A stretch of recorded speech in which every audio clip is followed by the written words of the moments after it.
Today we're going to be talking about transforming learning and sharing insights with you all from the Kineo Insights report that we did last fall. My name is Cammy Bean. I am the Vice President of Learning Design for Kineo. I am located in Massachusetts, and I was just sharing stories of all the snow. I've been in e-learning for close to 20 years now, so this has been my bread and butter for a long time, and I'm very passionate about it. With me today is going to be sharing the mic is Chip Cleary. Chip? Well, hi, everybody. This is Chip. Thanks for joining today. I've also been in learning for about the same length as Cammy, a series of roles, working in consulting, helping organizations improve the impact of their investments in learning. Thanks for joining. Looking forward to today. Excellent. So for those of you who, most of you know who Kineo is, we are a global organization. As you can see, we've got locations all over the world. I'm in Massachusetts. Chip and our main production company here in the U.S. is out of Chicago, so that's where we are centrally located. We do a lot of work in e-learning, learning portals, blended, kind of across the gamut, just helping organizations improve performance using a variety of means, mostly technology focused. So we're really excited to share with you today the results of a survey that we did last fall. We interviewed 35 learning managers with some big-name organizations and then did some analysis of this and tried to find what trends we were finding, what are the key challenges people are faced with today, and what are their tips to share back with you. So we hope that there will be some new insights for you and maybe some kind of reinforcement that you're doing, what you're experiencing is very similar to what everyone else is feeling. So first, a little bit of context. In general, people are reporting these trends and challenges, and I would say these are not new, right? We have to do more for less. We have a dispersed workforce to, a lot of remote workers. Digitization is a big trend, and I'll talk about that specifically. Lots of emerging new models in terms of business.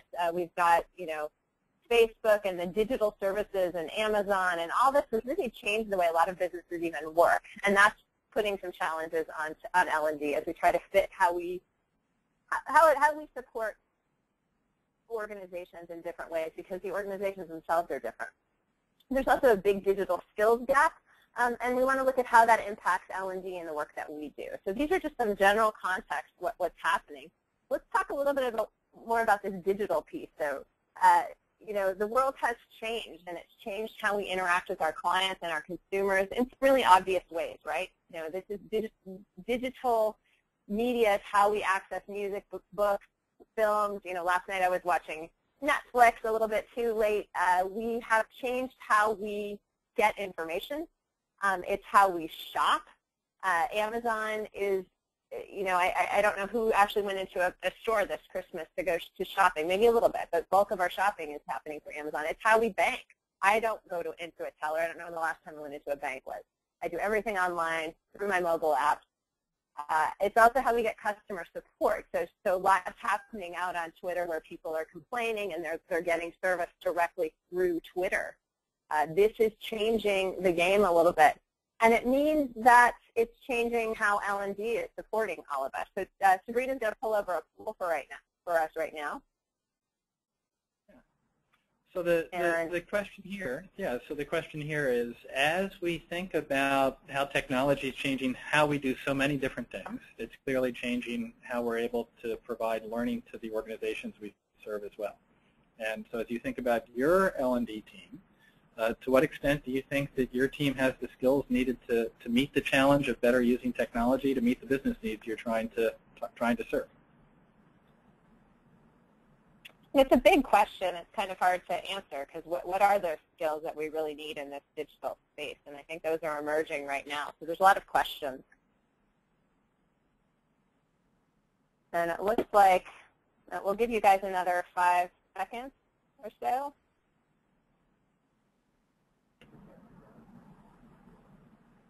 Okay, great. So the poll results say 42% of you feel like you actually do have the skills needed to meet this challenge, while another 51% no, and 7% of you haven't really thought about it before. So that's something to kind of keep your finger to, the pulse of what are those skills out there. And today we'll talk a little bit more about some of the trends that we're seeing, and maybe you can think about what it is that your teams might need to round out those skills.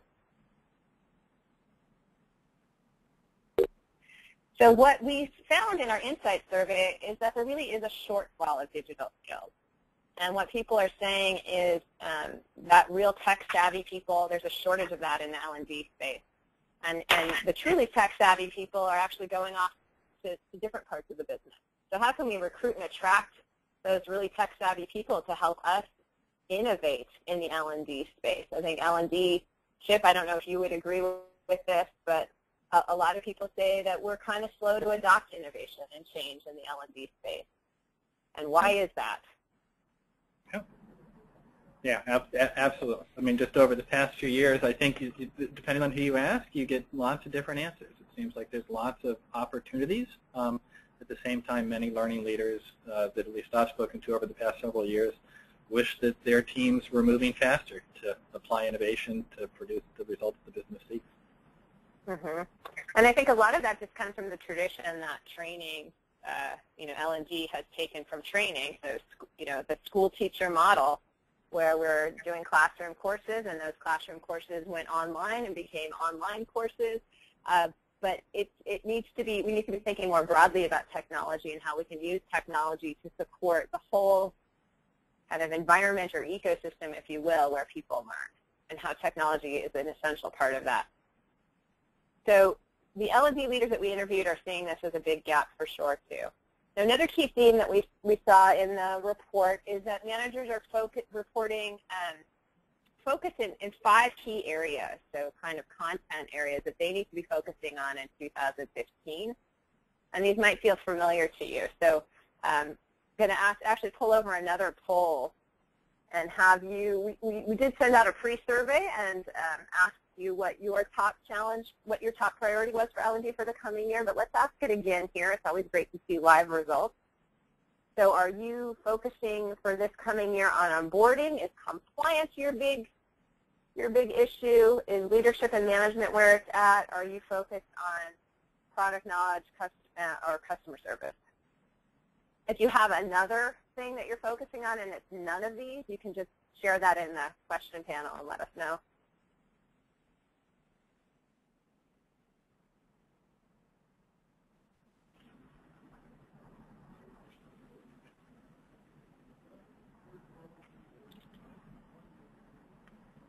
Oh, are you seeing my, somebody said, why are we seeing slide notes in the next slide? Because you're probably seeing my wrong monitor. Let me change that. I apologize for that.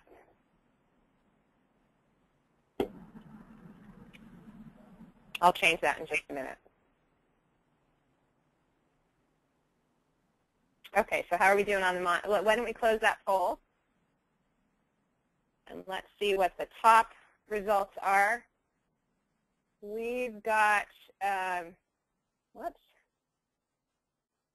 Chip, can you read those results? Are you able to read them? Yeah, I can. Yeah, absolutely. Yeah, so the top area, the top domain was 30% for leadership and management, followed fairly closely by sales and product knowledge at 26%, and then 18% for customer service and 14% each for onboarding and compliance.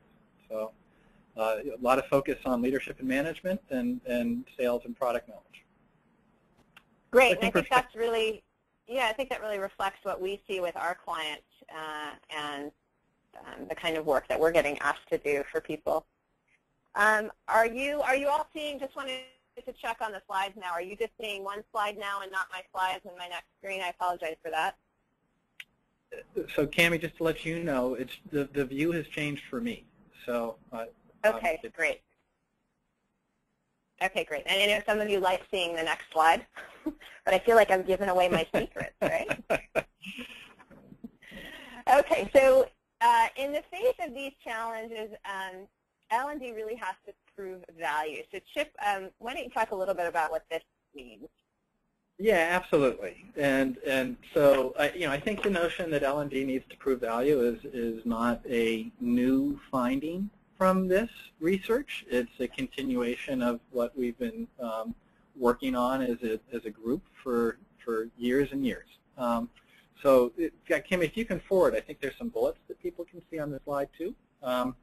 what one result we've heard is that, if you look at just the status of the economy, we're coming out of the doldrums, moving to a little bit brighter model. That we got the series of quotes that were of the nature of, there is money for training available now. At the same point, I think the ante year by year, the water gets a little hotter for the requirements for L&D to show value in order to be able to unlock investment. And so, there's money. So it's not today the pressure is less than it was a couple of years ago to simply cut costs, even if that means cutting into the bone a little bit. But moving forward, making sure that we're aligned to real business needs, making a difference, changing behavior, improving performance. So these aren't, this will not be a new news part of the research to you. I think what's interesting as we get forward is some of the tips for how we can play the game better, as we're moving forward.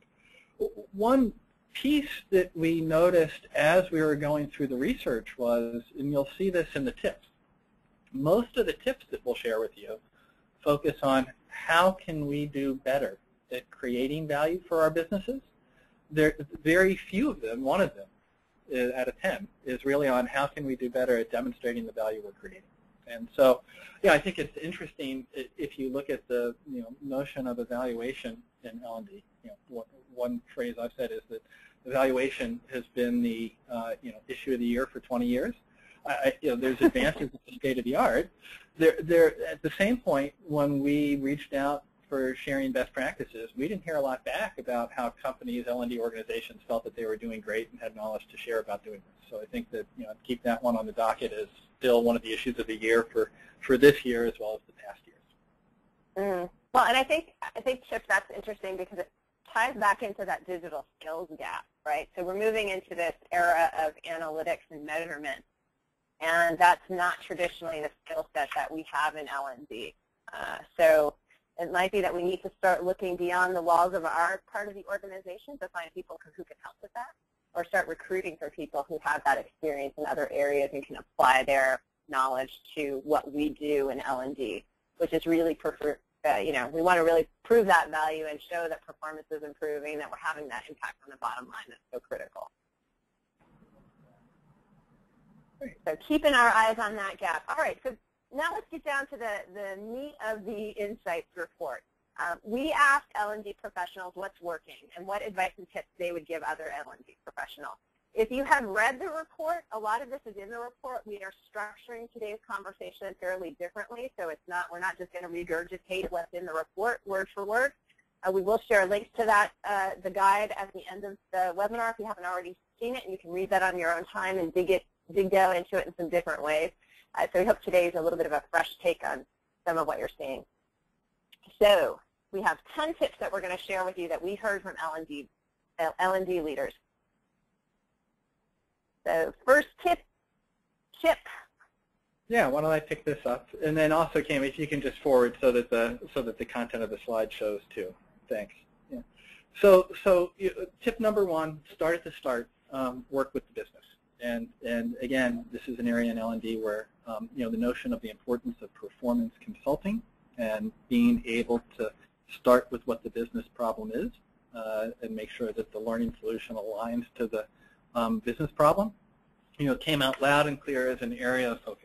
And in fact, when we talk about being able to demonstrate results, more and more I think what we're hearing is that to the extent that we're able to do the performance consulting up front and be a consultant, get really close to what's important to the business, well then we're able to demonstrate our results, not necessarily in terms of a financial ROI calculation, which can often have a number of problematic assumptions, but more a kind of return on expectations model, where we understand what business leaders are really trying to accomplish, what changes they're trying to make into their ability to execute, and therefore are able to report back results around that. In terms of how we get close, a lot of focus in the feedback we received on, simply making sure to belly up to the business. I think, there's a phrase of, are we learning people in the business, or in fact, often do we have business people who join learning? And we had some comments about making sure we have business people and learning, being able to put ourselves in our clients' shoes. One I think interesting and extreme story about that from one of our clients is we're working on a project with a relationship with a quick serve restaurant, so fast food restaurant chain, where learning actually sits not inside HR, but it sits in the business. So the person who's responsible for operations is also responsible for learning. And this just was made clear to us a couple weeks ago when we went out to do some work. When we were going out to an example restaurant with our sponsor, who's the head of learning, as soon as we walk into the restaurant, he sees that something's happening behind the line. He's got, within 15 seconds, food safety gloves on, and he's producing sandwiches in the back of the shop.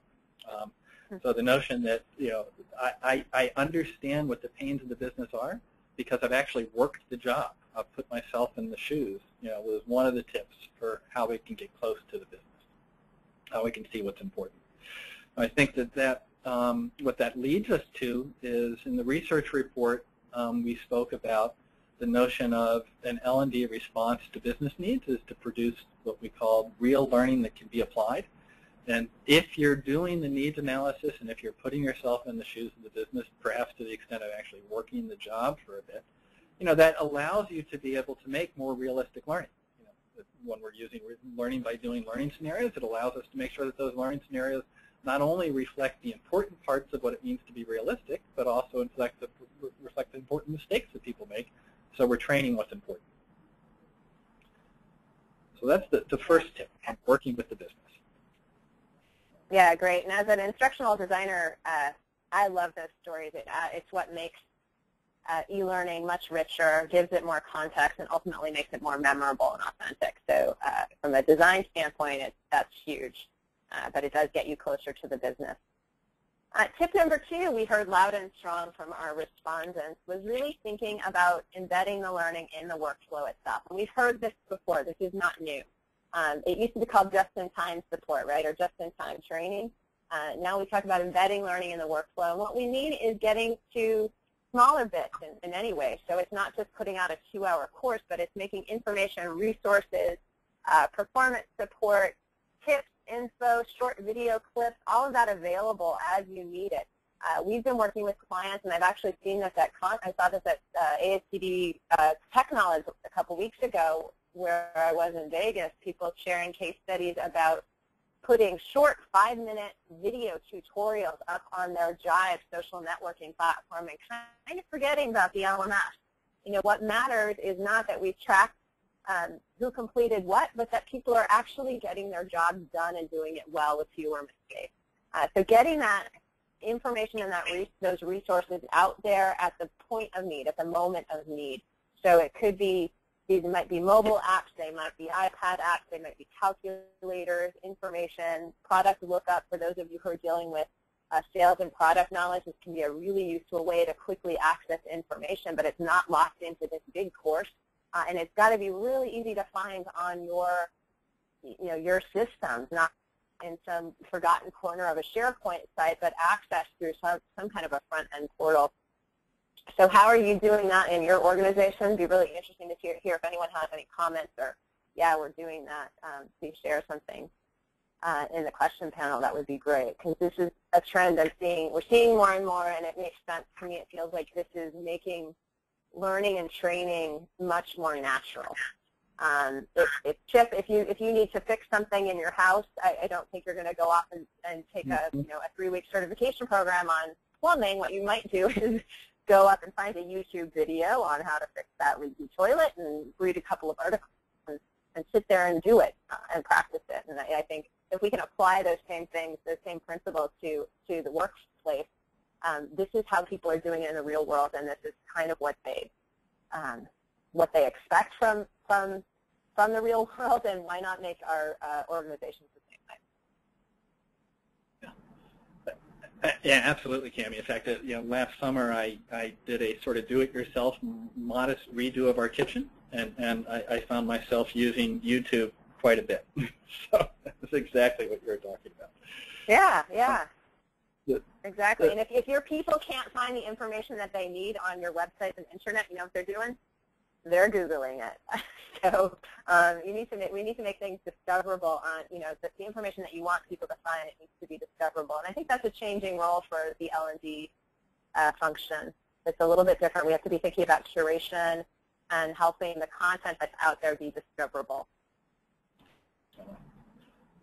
The third tip on designing blends, and this is an area where I think my personal perspective is the field's made really great strides over the past couple of years. I think starting a couple of years ago and going to conferences and talking with learning groups about their learning strategy, I started hearing in almost every meeting with clients, initial meeting with clients, and almost in many sessions, yep, we want to move towards 70-20-10. We know that lots of learning happens outside of formal training, and we want to be able to support that, and we want to move to it. And I think, starting a couple of years ago with the notion of we want to do that, there is less clarity about how can we do that. And, in the research report, you'll see it's labeled that this is the year that blended learning grows up. It's the year of blended learning that works. I think that, increasingly that's becoming less of a mystery or an aspiration, and it's becoming something that we do. I think we've seen a couple of patterns deriving from that.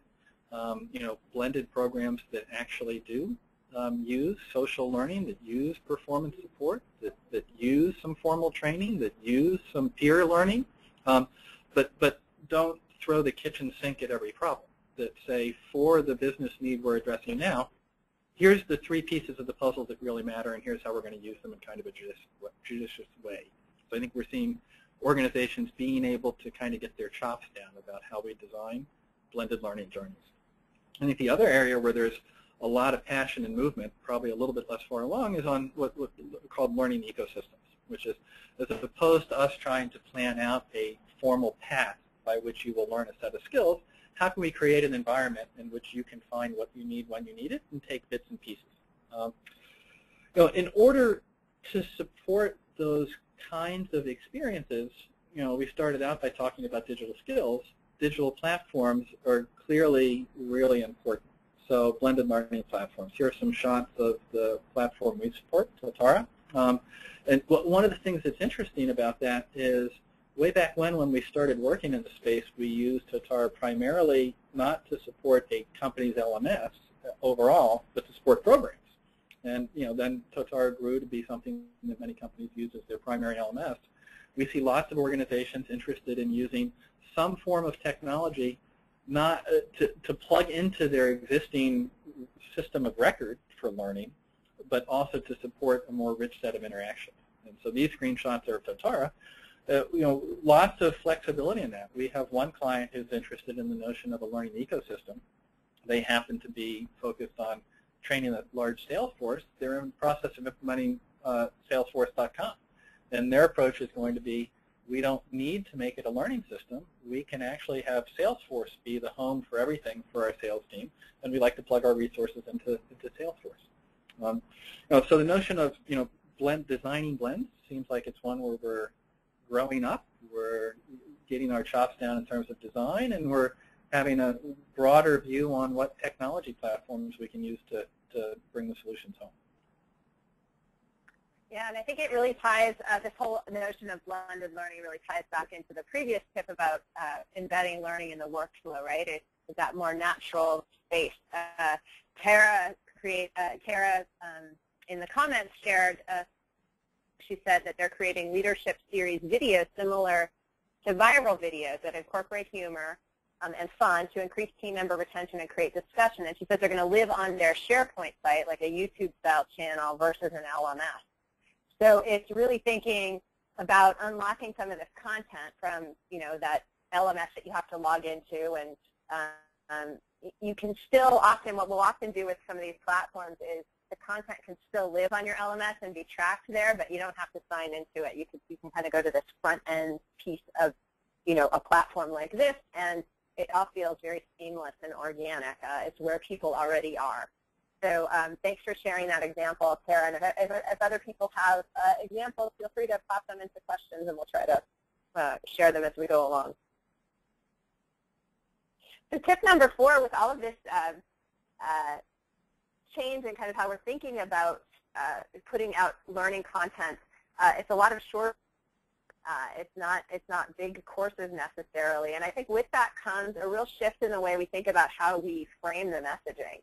I've always said, well, not always, but in the last 5 or 6 years, I've said that really as e-learning people, we need to be thinking like marketing people. What we are trying to do generally in the training function is persuade people. We're trying to persuade them to learn a new skill, to change a behavior, to adopt a new such and such, to comply with that regulation. And there's a lot that we can learn from marketing and from copy editing and from what your marketing team is doing in terms of that message, and also in terms of the delivery, right? So this is kind of taking a more campaign-style approach to a training experience or content that you need to get out there, rather than just a 2-hour one-stop, a one-day workshop. We want to be thinking about creating campaigns. Maybe you even brand your learning, create a learning brand that's going to apply to this specific campaign. These are some shots from a data security program within an organization. And we're seeing a lot more companies taking this kind of approach because they know that it's going to be harder to get 2 hours of someone's time all at once. And it's going to be more effective if we spread that 2 hours over a much longer period of time and take a sustained approach to it and repeat the messages, because we know that spacing and reinforcement actually help people learn better. So there's a way that you can take what you're already doing and turn it into a campaign. And again, this is thinking about how we're embedding it in the workflow, blended learning. It's taking a slightly different viewpoint on how we put our content together. So we've been doing a lot more of this for our clients. It'd be interesting to hear if anyone else is taking a campaign-style approach to what you're doing with your training content and your learning content and getting information out to people. So tip number 5 is making it open and available. Now, we talked already about the digitization of the universe, and I'm sitting here right now. I have a laptop with 2 monitors. I've got my phone right next to me, and I've also got my iPad right next to me. My iPad has Skype on it in case Chip or Sabrina need to get me. I've got 3 devices going at this time, and I'm curious about, how many devices do you have, Chip, going? You must have at least 2, right? I'm feeling limited because I don't have an extra monitor, and I just have my phone and my laptop. Oh, you're so old school. I have device envy, yes. We have device envy. Well, and it's natural. We all have so many devices, and we expect to move seamlessly from device to device. So you might start a transaction on your phone, and then, you realize, oh, there's too much typing here. I actually want to sit down on my laptop and buy that airplane ticket. We want to be able to move seamlessly across these devices, and I think it's increasingly critical that our learning content is available across this sphere, this spectrum of devices. It doesn't mean that you create a course that will play on a phone, but you think thoughtfully about what content you want to make available on that phone, and think about what those use cases are for people. It's a different world order. Flash died a couple of years ago, and now we're starting to talk more about responsive learning and have our responsive design that will transfer across different screen types. At Kineo, we've Adapt, which is an open source responsive framework for e-learning design and creation. You can download the code for free and start creating your own e-learning courses that will work on different devices. We're really excited about it. We're doing a lot more work for our clients here in the U.S. using Adapt. It feels like it's taking off. And because it's open source, there's a lot of advantages to using it over inbox tools. Happy to tell you guys more about that. Here's some screenshots of what's coming down the pike for it. There will be an authoring tool one of these days that will enable you to just have much more of a WYSIWYG kind of authoring environment. It's a lot of web design skills that you need versus knowing how to use an authoring tool itself. So it kind of opens up who you can hire to pull into your design and development team, so people with web skills. We've just found that the user experience of these scrolling pages and this more browser-friendly, device-friendly content viewing is really great, and people respond to it really well. All right, so moving out of the technology now and into people. What are we hearing from these managers about people and how to connect with others? So tapping into the power of peers was tip number 6 here, and really thinking about how we are involving our peers in the delivery of content, in terms of sharing and social learning. So we're seeing some themes here, right? So that this is kind of a blend, thinking about how we're using social learning, how we're using mentors and buddies, how we're encouraging user-generated content, because often about that organic office environment, what's the first thing people do when they have a question is they kind of shout out to the next cubicle, or they call across the open office space. Our peers are already there for us, so can we tap into that? Can we identify mentors? Can we use assessment to measure those mentor skills and kind of pull out the ones who maybe are better positioned to be a really strong mentor? So there's a lot of things happening in this area. We saw a lot of examples in the report of organizations using Yammer already for social networking internally. So we're finding out information right from the source. You're getting tons of responses back. One store was a retail chain. That's how they're sharing information and getting questions answered right on the spot. So you're no longer stuck with email and having to go search for data. You just find it. I mean, I would rather ask people on Twitter a question than Google it, because you're kind of getting the best answer from, you might have to double check it sometimes, but you often will get it quicker, and you'll get a personal viewpoint on an answer. So we're going to do another poll right now. Sabrina, if you want to pull that over, just asking, are you guys using internal social networking tools? With great gusto, yeah, but only a small group of people. Maybe you're piloting it, or maybe it hasn't taken off yet.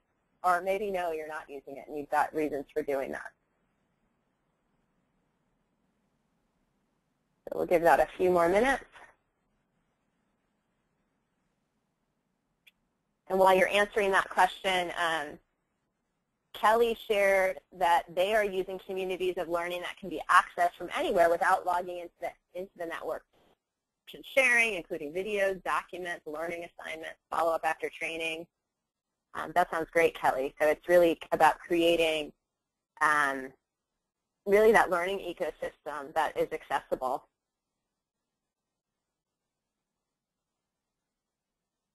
And I apologize that everyone can't see each other's comments. Sylvia said I'd love to be able to see everyone's chat, but it's just a go-to webinar limitation. All right, we can close this poll, I think. We've got good responses. All right, so yes, but only a small group of people are using it as kind of the big 43% of you have that as your answer. 40% say no, you're not using social networking. And I'm sure there's lots of barriers and interesting resistance for why not. Hopefully you're moving in that direction. 17% are saying yes with great gusto. It would be great to hear more from those who have the gusto going. What makes it something that has stuck in your organization? Why has it taken off? And I just lost the screen. I apologize. Show. Okay, great. All right, so we are seeing a lot more action happening with social, and Chip was mentioning Totara earlier, which is an open source LMS built upon Moodle.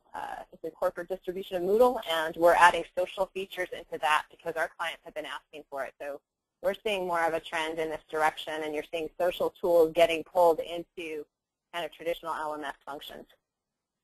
All right, so Chip continuing the tips about people. You're up for 7 and 8 here. Another tip from Chip. Got it. Yeah. So this is continuing on about how to leverage people. I mean, before we were talking about leveraging the broader community, this is really about a relationship between an employee who needs to be developed or wants to be developed, and his or her manager. So one thing that I hear many learning organizations say is that we really believe that development is the responsibility of an individual and their direct manager, and our job is to make sure that they have the tools and structures and processes and resources that they need to be able to do that efficiently and effectively in their context. And what's interesting about this is how this is an area which I personally feel is just really remarkably important. There's some research that the Conference Board and DDI has that says that when you have managers involved in letting employees first practice what they learn in training, and then the managers are involved in going over that practice with them and giving them some coaching on it, then it makes a large difference. I mean, what's really shocking to me about it is just how big a difference. Research says that when you do that, it can make programs 5 times more as effective than when you don't do that. So really a hugely important piece. I think it's also a piece that has been recognized by the industry. At the same point, when I spoke about blended learning and this being, the year where blended learning is, we're honing our chops, this may be an area where the field is less advanced in just how do we design programs, how do we engage managers, how do we make sure that they're involved. So if you think about the ADDIE process, what is it that we're doing when we're doing our analysis to say what skills will managers need to play their part? When we're doing design, just how are we actually integrating managers into the process and how are we using their time efficiently? When we're doing implementation, what is it that we're doing for change management, not only for the participants, but for the managers to communicate to them the what, why, and how of how a learning solution will work for them. So this feels like an area where there were tips about that we want to do it. When we do it, it makes a big difference. At the same point, there's some questions about just how do we move forward on that going ahead. Just to share one interesting client experience. I mean, we've seen some organizations take some pretty radical approaches to this. So one client we were talking to recently had a frontline leadership program that was, I go to 12 3-hour sessions over the course of a little more than a year in order to get trained. They've decided to entirely scrap that program and replace it with a series of employee and manager activities where I pick from a library of a little less than 30 activities that I, an employee, and Cammy, you're my manager, you and I will do together, where I'll go out, I'll do some homework, I'll research some things in the field, I'll get some guidance from you, I'll go take some action, again, I'll have a conversation with you about it. Making use of very short interactions between employees and managers, but the client seeing this as a much more effective way to drive change in a way which the field is receiving as being much more relevant to their needs and much more in line with how they behave day to day. So we've seen this area of leveraging managers being something, again, the field's recognized, but one that may be a little bit unused tool in the tool shed. Yeah, Chip, I think what's interesting there too about that approach is in many ways you're killing 2 birds with 1 stone, right? So you've got managers are getting real practice managing their employees by going through this, and we know that that's a gap for a lot of organizations, and you've actually done some research on that recently, where frontline leaders are these middle managers who kind of get promoted and don't know what they're doing, and it's not an area where a lot of focus has been put traditionally. So how can we help upskill that level of manager in a meaningful way? And I think building in this kind of realistic practice activity is just amazing. I think it's great. Yeah, absolutely. Yeah, it is. I mean, so in the series of conversations I've been doing recently with about frontline leadership programs, this notion of building the bond and having what we've come to term moments of truth between an employee and the direct manager, something that really rings a bell and almost immediately brings the question of, but wait, I'm not confident that our managers will be able to do their part. And so the notion of, well, first let's put them on the spot because that is going to build the practice and that's going to create the moment of need. But at the same point, let's do that in the fair way where we make sure that we set expectations and provide them not necessarily complicated support, but sort of that ecosystem idea, the brief minutes that can help them feel confident walking into a conversation. It seems like an important part of the solution. Yeah, we have a great case study that's up on the Kineo website. That's a blended learning program for frontline leaders at Coates, which is a global manufacturing company that creates threads. And they had never done frontline leadership training before. And one of the things that's been really critical to how they've done it, it's a blended program that goes over 2 years, is that at key points in the process, there are actually checkpoints built in where the employee does have to sit down with their manager and have conversations, and the manager has to sign off any LMS in order to let that employee advance through the program. They've also got a very structured cohort group that's going through that. So back to the peer-to-peer, leveraging the power of peers, how important that is. So they've got kind of all layers built into this program to really upskill everybody in those leadership skills. We can share the link to that coach case study, Sabrina. That might be something we can follow up with afterwards, and if you're interested in more on that. Right. So why don't we go ahead to the next one, and this next tip is closely related. It's about engaging leaders, business leaders, in learning. And, what was interesting in the research that came out of that is often when we talk about engaging leaders, the first thought that comes to mind is, well, engaging business leaders in kind of our governance process. How do we know that we've chosen the right targets for a learning investment? How do we know that whether we're achieving our progress against those targets or not based on the performance consulting we do? How do we check in with business leaders on what our results are? And certainly the case that continues as always to be important. Leadership development, the conversations I mentioned I've been having. In the past month I've heard 2 stories of organizations where the exec who sponsored a leadership program that involved a lot of the kind of manager-employee handshake that we just talked about a minute. 2 cases where those execs left in companies, and 3 months later the learning program that had that handshake was disbanded for lack of support. So certainly, the notion of having accountability through governance is important. What came out of the research and the tips this year was interesting. Use the phrase, Cammy, kill 2 birds with 1 stone. This is, I think, a continuation of that. Was about getting leaders engaged in helping in the delivery of training, not simply reporting back on whether we're choosing the right targets or whether we're achieving our targets, but really getting the culture of the organization forwarded by embedding leaders in the delivery, where leaders are telling stories, providing leadership, demonstrating how they're developing themselves.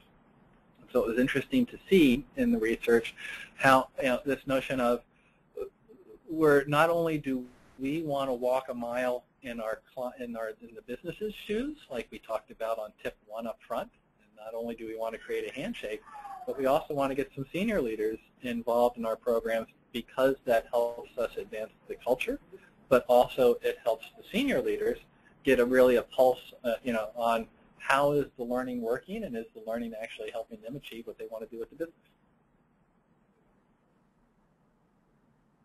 Yeah, great. So think about how you get your leaders into your initiatives, and where can they have more impact and be more involved. I think it's great food for thought. Tip number 9 is starting to get into this tough question about measurement, right?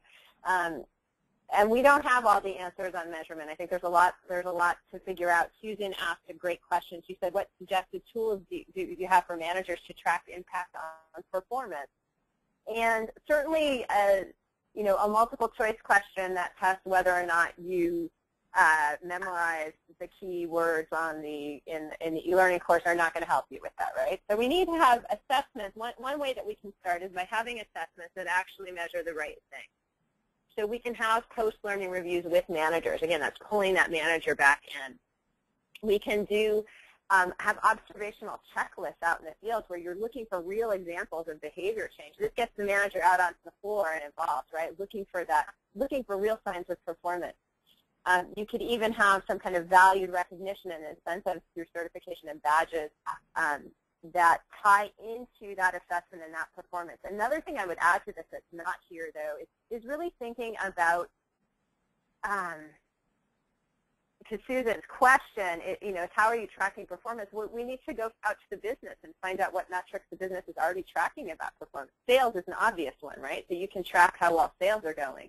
And if you see some kind of an uptick in those results, and you can correlate that back to what you're doing, hey, maybe you're really showing your value that way. And I think a lot of training people, we need to get out of the training department and start talking to the businesses, because they very well might have that data, and we can use it in different ways, and we can really show the value of the initiatives that we're doing. If you were the marketing team and you were asking for that data, you'd have no trouble getting it. And marketing would say, oh yeah, look, we caused that uptick in sales because of our commercial that we put out there.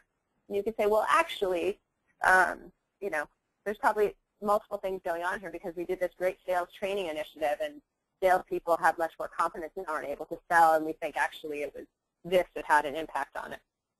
So I went on a little bit of a tangent here, but it's really thinking about getting tough with assessments and not just doing, you know, kind of ship-shot, I don't know what the word is, book-shot, sloppy multiple choice tests. We want scenario-based assessments that focus on application, really try to make those connections back to. If we start thinking about accreditations and qualifications, there's a lot of power there, and how can we track what people are doing, and how can we keep track of that? So help people build their own portfolios of mastery in a way. And there's some great tools out now that allow us to do that. Open badges with Mozilla is something that we've been integrating into Totara platforms. So here on the work that we've been doing with a tire company, and they've got badges pulled with it, and people will be able to take those badges with them to the next company, to the next organization. It's kind of their backpack of proof for their portfolio. And we're winding down here. Chip, our last tip. Excellent. Well, so we said up front that it's an interesting. There's a lot of foment in the air. I personally think it's a really fun time to be in the learning space because there's just so many options for how we can push forward. At the same time, talking to learning leaders over the past couple of years, many of the learning leaders I've spoken to kind of bemoan the rate of progress they're making on bringing innovation and making it real to the business. There's still an awful lot of, I have a lot of very traditional ILT courses, and we're having a hard time moving the needle on that. And so I think that this is an area where there's a space for best practices for how can we drive forward and innovate. And I think some of the interesting things we saw in the research and some of the stories we're hearing from our clients have to do with, instead of trying to think of innovation as a capital I innovation, this year I will do some major innovation, is trying to break it down into small, simple things. It's almost in the venture capital space, there's a concept called minimum viable product, MVP, minimum viable product, which is what's the smallest thing I can possibly do that will create real value that that I can get out quickly into the world. And then I fully expect that once I get that into the world, I can expand, I can iterate, I can tune. But instead of trying to take a long time and spending a lot of money to try to do something, how can I put a toe in the water quickly? That, as long as that toe is deeply enough in the water to create real value. And we've in fact seen some of our clients move in that direction. I talked about one client who scrapped a fairly traditional prior frontline leadership program for a manager-led moments of truth approach. The way they're doing that is they're not rolling it out full-fledged to the whole company. They've started with a sample group. They've built some examples of these moments of truth. They've played around with the format because they realized what they were thinking of at first didn't quite meet their goals. Now they're on generation 3, 4 all over the course of 3-4 months because they're using a kind of rapid improvement method. And I think that's a shift for me for, when I first got into learning years ago, where the model was, well, we have a business need, and therefore we're going to build a program. And, we only have so much capacity to build so many programs each year. We'll build this program, we'll put it up on the shelf, and we'll move to the next. And, we'll come back in 3 years. The notion of we're moving towards simpler, lighter solutions. We're putting things up. We're going to, for ones that are big business needs, we're going to be willing to stay with them and play with them and tweak and move is kind of an interesting step forward. So I think the notion of trying to break down capital I innovation into what the slide says, nimble, agile, small moments that we can get out there in the field and then keep moving on is something which I think it's a parallel to what's happened in the software field, where the software field has moved away from waterfall development towards agile development, where we're getting value out to our business customers more quickly. We're seeing what works, what doesn't work, and then we're able to adjust going forward. So I personally think that this notion of being able to innovate is one of the real enjoyable parts of being in this field. Yeah, I think that's a really great point, that connection you made between software, and it's kind of back to the point we were making at the beginning, almost about the whole digitization of skills, right? So it is this new world order, and I think that innovating is a skill, and it's not one that's traditionally been found in the L&D function. So we might need to pull from outside of our field and get people who have been used to thinking this way in other areas and apply that to your part of the business. So good stuff. So that is top 10 tips, and just wanted to give you a quick review of them here. Working with the business, embedding learning in the workflow. I think we went through all of these pretty well today. We're happy to talk more about it. We'll share our contact info in a moment or two. Before we kind of wrap up, though, just wanted to think a little bit broadly and just raise some questions for all of us. You know, we've been talking about all these trends. We've been talking about these tips, and we've been talking a lot about skills and the skills that people need. And so it's quite a wide range of skills that are out there, and arguably greater now than at any other time. The world has changed, and we must change with it. One of our interviewees said we're not growing L&D talent fast enough.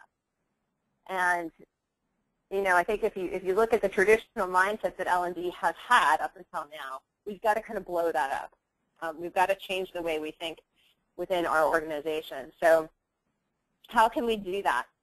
Let's think about what skills that your team might need coming as the years unfold here. And it is a lot of hats. It's not something that I think one person can easily wear. It's just too much. So think about who's on your team and how you're going to round that out, and so you've got the right people. We've talked about the content area, so there's lots of different areas that people need to be focusing on within L&D. Today we heard leadership and management and the product development were kind of the three big ones, or two big ones for all of you on the phone today. Thinking about skills that are really focused on consulting, content curation, change management. These are different skills than we may traditionally have had here within L&D. We have to really be aligning better with the business, thinking about our return on investment on that measurement. That's a huge skill. That's a big gap I think we've all seen. How are we presenting information? From a design standpoint, it's open world. It's not just designing classroom courses. It's not just designing e-learning courses. It's thinking about this broader ecosystem, resources, information, connecting people. And the changing role of the L&D function might be connecting all of these bits and helping surface the good ones. And the businesses might be doing a lot of this work themselves. And your role is to pull it all together and make sure it's accessible and discoverable for people. And finally, we've talked a lot about this whole communication. So thinking about marketing and branding and developing posters. That might not be stuff that you traditionally have within your team. So can we kind of open up those skills within what you have now? And you can tell I'm excited. I'm getting out of breath. We're gonna start wrapping up now. I wanted to see if there's any questions in the panel. I've been kind of playing along with these and trying to keep up on these as we have been talking today. There's going to be lots more coming out from Kineo in the next few months. We've got a whole series of guides coming on a lot of different content areas, but we're going to be focusing in particular on these top 5. So we do have an onboarding guide out there already, and you'll be seeing more in these areas from us. This is our contact info if you want to get in touch with me or with Chip.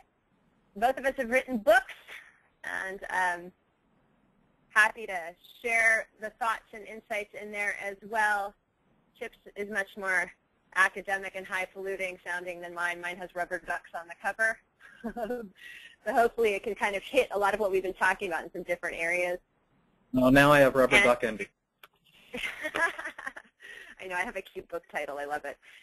We do have it available up on the Kineo website, so if you are interested in reading more, digging more into the insights that we shared today, please go check that out, Adding Business Value Through Learning. And Sabrina will definitely be sharing links and recordings and slides with all of you after the event, so expect some follow-up with us. Questions or tips or further advice that we'd love to hear it, and please, you can tweet to the hashtag Kineo Insights. So Chip, any last words? And we'll let you all go have your days after that.